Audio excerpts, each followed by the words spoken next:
fashion model, a Barbie doll. That's how the world presents itself as beauty for a woman. So you are mentally trained, this is beauty. You're not trained that beauty is the way Yah made you.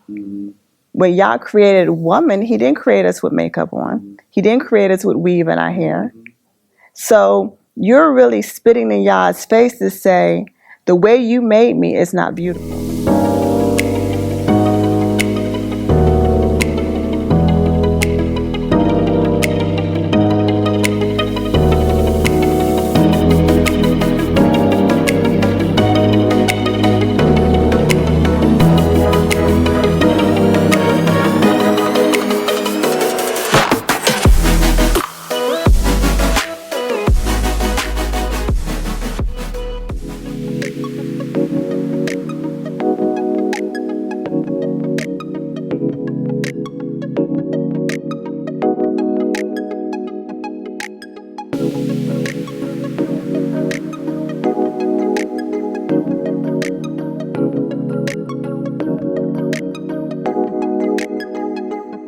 Yes, sir. Well, I grew up with my mother and father and my younger brother, and we were raised as Christians. So my entire life, I'll get Pentecostal, Apostolic. Yes, sir. Yes, sir. So, you was telling me that there's a huge age difference between you and your brother. I am 8 years older than my brother. Wow. Okay. So were you guys close growing up, or was it... Well, at the time when I left to go to college, my brother was still in elementary school. Okay. But as he grew older and matured, we became closer. Okay. And so I would say we have a good relationship now that he's older, more mature. We can relate to one another. So now, is your parents still together? Parents are still together, yes, sir. They've been 46 years. 46 years, wow. Yeah, that's going to be a good thing. That's stability. Yes, sir. Yeah. So when you grew up in your home, did you grow up in that Pentecostal? Did you guys grow up going to church, the same church, or did you? Yes. Yes, my great uncle was the pastor of our church. Wow. And I went to that church until I went off to college. So yes, sir. You grew up in the same church for 18. Yes, sir. I'm assuming you went to school after 18 years. Sir. So you went to 18 years and everything. Were you involved in the church? Were you just more just a Sunday? I sung on the choir. Okay. But that was pretty much it. Pretty much it. Okay. Yes, sir. Did you guys have like Sunday school or? Oh, yes, we did it all. Sunday school, Bible study, Tuesdays, Friday night service. Yes, sir. And now, was it a black church, white church? It was predominantly black. Yes, Black sir. church, okay. Traditionally black. Tell me, have you ever been to a white church before? Yes, sir. Okay, what's the difference between a black church, just because you grew up in a black church? I know what the white church is like, but help. Well, it depends. Okay. Pretty much they're charismatic. Okay. A lot of shouting and dancing and entertainment and music, and the spirit was high, loud, and and I can't pretty much say that a white church is not like that, because I've actually been to white churches that were charismatic as well. Okay. So it just depends. Okay. Yes, but the church you grew up in was predominantly a black church. Okay. So so you went from birth all the way to 18, same church and everything. So when you went off to college, what college you ended up going to? I went to Radford University in Radford, Virginia. In Virginia, okay. Yes, and what was your major? Interdisciplinary studies. Okay, what is that? Can you tell me? I'm a school teacher. Okay, you're a school teacher. Elementary school teacher. Yes. So when you went off to college, did you continue in the faith? Did you did you go back? Were you close enough at home, or did you get far away from? How far away did you get away from home? Well, when I went to college, I was independent. And so I'll say my first 2 years, I got into the college scene. Okay. So it's more about partying and being free away from mom and dad, because my dad was very strict. Okay. So I couldn't do a lot at home. I didn't go to parties at home. I wasn't allowed to do that. So when I got to college, I was free. So I enjoyed my first 2 years until I got in trouble academically. And my dad said, okay, you have a choice. You can get it together or you can come back home. I didn't want to go home. So I got it together. But in my junior year, I actually had a roommate that invited me to our church. And so I started to have a personal conviction that I needed to go back to church. And I did. So I would say within my junior and senior year, I got back into the church and I started going to church and I gave up the party scene. So my first 2 years I partied, my last 2 years I got back into Christianity. Okay. So what was it? What kind of church was that? Black church again? Once again, the same type church, yes, sir. Black Pentecostal church, yes, sir. Was it near campus? Was it a campus? It was a camp. It was actually a student campus church. The preacher at the time was a college student. So it was all college students.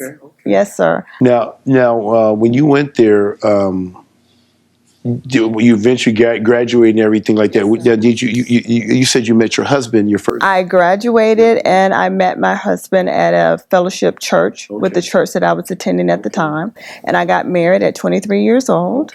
And I thought marrying a Christian man who is righteous and holy, that my life would be wonderful. But it didn't turn out that way. Why not? Because at the time, my husband was not living what I now know to be a biblical marriage, based on a man being the patriarch and leading the home, providing for the woman financially and spiritually. That did not happen for me, unfortunately. Now, in Christianity, did they see that to be a problem of the way your dynamic of your relationship was with your husband? Well, the financial piece, yes. Of course, they expected a man to provide financially. But it wasn't what I understand now on a spiritual level, how a man is supposed to lead. We always teach Proverbs 31, so the woman has always been taught in Christianity to submit and be a virtuous wife. Yes, sir. So would you say you were the provider, you were the breadwinner? Unfortunately, that is what happened with me. I became the breadwinner in the home, not by choice. I wanted to play my role according to the Bible, but I was forced into a role I did not want to be in. Even when in Christianity, you didn't feel comfortable leading, or so even though you're the breadwinner, you can call the shots. You didn't want that. I did not want that. And now, going off to college, that's the thing that they teach now. Oh yes, now they teach you to be an independent woman, to have your own. To take care of yourself, to not depend on a man. So if something happens, you're fine. So I did have that unconscious thought of being an independent woman, that I did not need a man. Now, I wanted a husband because I was raised by a father who was a provider. And in my mind at the time, you work as a team. And that's what I believe. The woman plays her role, the husband plays his role, and you work as a team. You put your finances together and you build together. And that's what I wanted. But it didn't happen that way. No, sir. So once you end up recognize that your marriage good. So how long were you married? I was married almost 18 years. 18 years. Do you have any children with him? No, sir. No children. Okay. So basically you was in this marriage for a long time, Now, when did you think? When in the marriage did you realize that, man, this is not what Because you were saying the first year. The first year. The first year. Wow. But I was determined to death do us part. I believe what the Bible said. So I tried my best, the best that I knew at the time, to be a virtuous wife. And I thought maybe if I do my role, then eventually my husband at that time would eventually come around and do his role. But it turned out that I was abused spiritually because the word was preached to me about the role of a wife when the husband was still not doing his role. But I thought if I do my role, then things will work out. And I had a fear of God, or Yah as we know him now, that if I got out of that I would be punished. So I stayed in it under duress because I felt I couldn't get out. So you were abused. Like, in what ways were you abused in that marriage? Spiritually, mentally, emotionally, financially.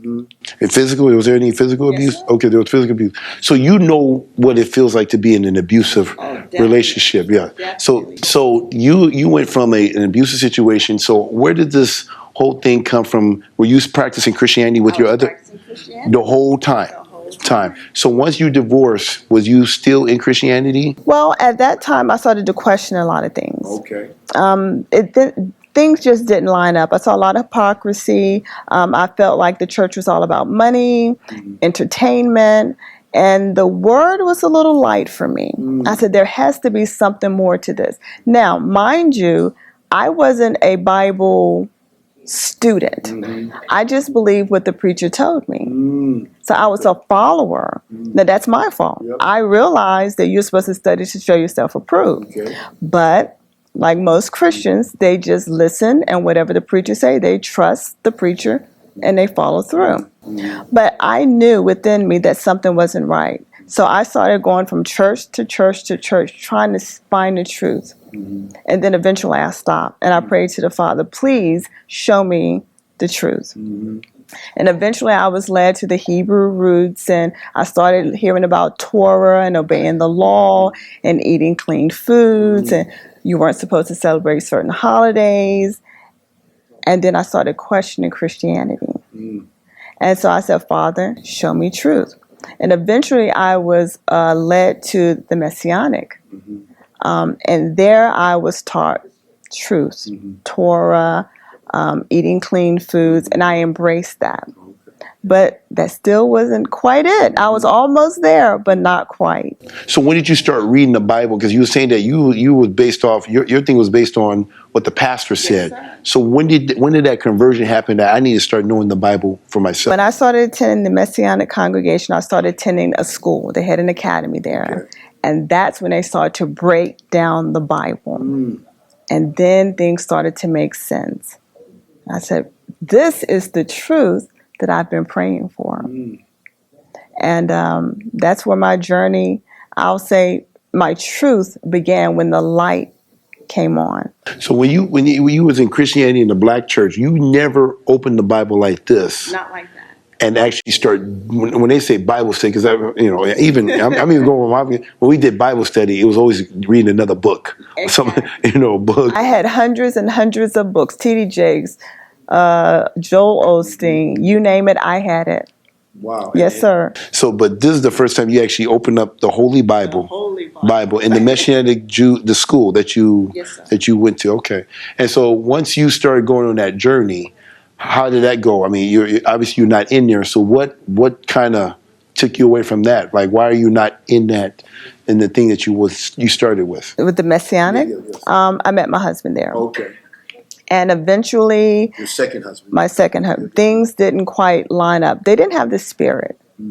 So you have to have the full piece. You have to have the word, and you have to have the spirit. Yeah. They had the truth, but they didn't have the spirit. So we eventually left that church. And my husband was listening to Pastor Dow previously on YouTube for maybe 2 or 3 years before he was attending this church. Now, he was only attending for knowledge. I was coming into the truth. He already knew who he was. I didn't. So after about 6 months or so into the marriage, he started saying, hey, I want to go visit Pastor Dow. I said, who's Pastor Dow? I've never heard of Pastor Dow. Okay. So he introduced me to Pastor Dow on YouTube. Okay. And he said that he wanted to go visit on Passover. And so that was my introduction to Pastor Dow. So just meeting him, or did you at least get to see it? No, the videos, through the videos at the time. So what did you think when you saw Pastor Dow? Taken back. First of all, in Christianity, we're taught that profanity is not holy and righteous. So that took me off guard. And the sternness, and I felt there was a lot of female bashing. I took that personally, but I was still intrigued. I still kept listening. So it took me a while to adjust. I will be honest. Okay. So you're watching Pastor Dow. He's taking taken back by the language that he's using, his sternness. I mean, it's not something that you saw in Christianity and all your not in that manner and everything. So when you finally got to the point where when your husband came out here, you came out here the first time too. So what was it like meeting? Once I met Pastor Dow, it was completely different. What made it different? I mean, in person, he was very genuine and nice and kind and caring and loving. So I understood. Did he tell you all that stuff, or did he? No, that's how I felt when I met him, talking to him. I was very comfortable talking to him. So the man that I saw on YouTube preaching the word was a different man in person. Yes, sir. So was he like? Is he like Two-Face or something? I mean, No, not at all. When you're bringing the word across, there's a certain way you might present it so people can understand it. He's very passionate about getting truth out. He wants people saved. He wants them to know the truth. So that's where that comes from. It's passion. It's love. He wants people to come out, to come into the truth, to come into the light. So yes, sir. So you see, back in the days, you were saying that the way pastors were, you just had to take their word for it. Yes. Did Pastor Dow expect you just to take his word for it too? He tells you to check behind him. Read it for yourself. Don't believe it. Open it up and look for yourself. So here you are taught to study the Bible. Don't just believe what I say. Open it up. Read it for yourself. So you met Pastor Dow, obviously totally different from YouTube to meet him in person. So when you obviously now you said you came from a situation where you were abused. You were financially abused. You were physically abused. You were emotionally abused, and you were spiritually abused. Now, obviously, Straightway is a ministry that gets there's a lot of charges levied. There's no secret about this, right? Now, a lot of people will say that the women here are oppressed and being abused, and some of the things that you have experienced when you were in Christianity with your Christian husband, and even the Christian church would recognize that you were being. So, how do you go from being in an abusive situation and to say that? Do you feel like that's happening here? Absolutely not. Here, the women are in their role. What does that mean? The Bible clearly states that a woman is to submit to her husband. Women are submitting. When you submit and you're following Yah, you have peace. When a husband is providing, protecting, teaching the word to his wife, you have peace in your home. You have shalom. So as a woman, when you are actually in your role, your life is so much more enjoyable because you're doing what the Bible says to do. When Yah created woman, he created her to be a helpmeet.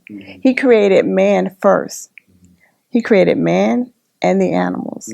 And then he decided that he needed a helpmeet. So we as women are helpmeets. That's our role. That is why we were created. So when you do your role as a woman, you can't have anything but peace. So you came into now were you now obviously as you're dressed you have a head cover and no makeup, you're a very beautiful woman. Is that how did you carry yourself in Christianity? And I wore makeup. Okay. I wore pants. Okay. I did not cover. Okay. No, sir, not at all. So coming into this stuff, was it like, oh great, I'm looking forward to wearing a head cover, no makeup? Absolutely not. That was a big transition for me personally, because growing up as a woman, I was taught by my mother and my grandmother that you present yourself in a certain way. And their definition of presenting yourself is to be dolled up, meaning you have the makeup on, you have the jewelry, you have the accessories, and, we were allowed to wear pants. So when I took all of that off, my mother looked at me like, why are you doing that? Because she felt that now I didn't present myself in a professional way. So that was a huge transition. How did you do it? How? Slowly but surely, it was a process for me. I started covering my head first. How long did it take you from the point where you knew, okay, did your husband say he wants you to cover your head? Yes. Okay. Yes, definitely. Did you do it when he said it? Covering my hair was not really the huge issue for me. The makeup was the biggest thing for me. Yes, because in society, a woman is taught to make up. That's beauty in the world. What do you see on commercials? What do you see on the fashion shows? What do you see in entertainment? You see women made up. Lipstick, eyeshadow, blush, weave, accessories, long fingernails, fake. You have plastic surgery. You can get anything you want to print yourself as fashion model, Barbie doll. That's how the world presents itself as beauty for a woman. So you are mentally trained, this is beauty. You're not trained that beauty is the way Yah made you. When Yah created woman, he didn't create us with makeup on. He didn't create us with weave in our hair. So you're really spitting in Yah's face to say, the way you made me is not beautiful. I need to put on makeup and earrings and doll myself up to be beautiful. So why?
So coming here initially, it was a shock. I was coming to the woods and I had a panic attack.